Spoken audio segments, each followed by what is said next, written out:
I met a gypsy. Yeah, that's interesting that I mean, if there's any 450 that is, I guess, famously hard to ride, and there's just not been a lot of success come that way. And it's like, you're the dude that actually knows how to test bikes and is, you really know what's going on, and you've chosen to ride a bike that's like, not the worst bike, but in terms of the bike that just has done literally cool in racing, and you're like, yeah, In racing. that's my horse. That's my horse. Yeah, and that's racing, right? That's a good statement. That's in racing, right? And then in shootouts, it's proven to win every shootout, right? Over Mm. here, it wins every 450 shootout, from Vital to Swap Moto to Racer X. It's winning the shootouts. What's happening, in my opinion, and that's why Factory Yamaha's regime of Mike Guerra, Keith McCarty, Dino Dave, Perry, they're all gone. They're gone because they're fucking the bike up from production. Where Roger DeCoster works with the production team on the factory KTM, and they Mm. leave it very similar to production, right? And they only change what they need to change, and they leave everything else the same that works. Where the factory Yamaha team had like an internal battle with production, with like Steve Butler, Travis Preston, and all those guys, and they tried to make their Yamaha better than production, and they went ass backwards. Cooper Webb was told that he could never ride the stock Yamaha. That's so That's retarded. that's that's so retarded. You need to start with a bike that obviously great engineers, great test riders built.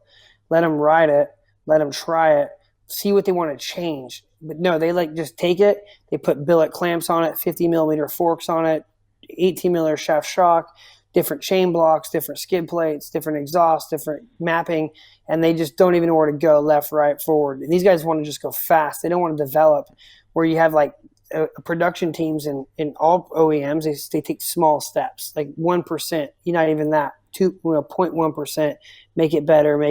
Where Yamaha basically came to a ceiling, and then they've cleaned house. They've now Star Mm. Yamaha has them. I talked to Rick Gilmore, Ricky, and he works for KYB. I talked to him this morning, and he's out testing with Malcolm and Ferrandis, and those guys are so happy. It's incredible, right? That's awesome. And I think it's just it's a quality control thing. I have some really trick KYB internals on my 450, but I have stock triple clamps. I have stock chain blocks. I don't run a skid plate.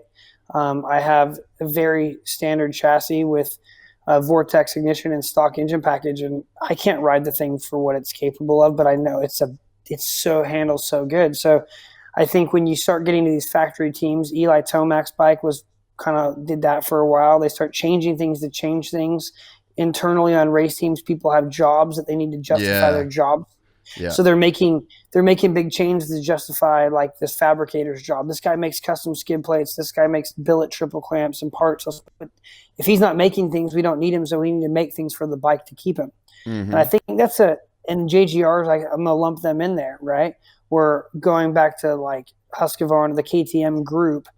That bike is essentially standard. Like it's a standard offset triple clamp, bigger 52 millimeter forks. They don't chop the subframe. Like it's a very stock, ergonomically built motorcycle. And look at that's probably the most sought after brand to ride for right now. I think we can both agree. That would be the premium team in motocross and supercross for sure.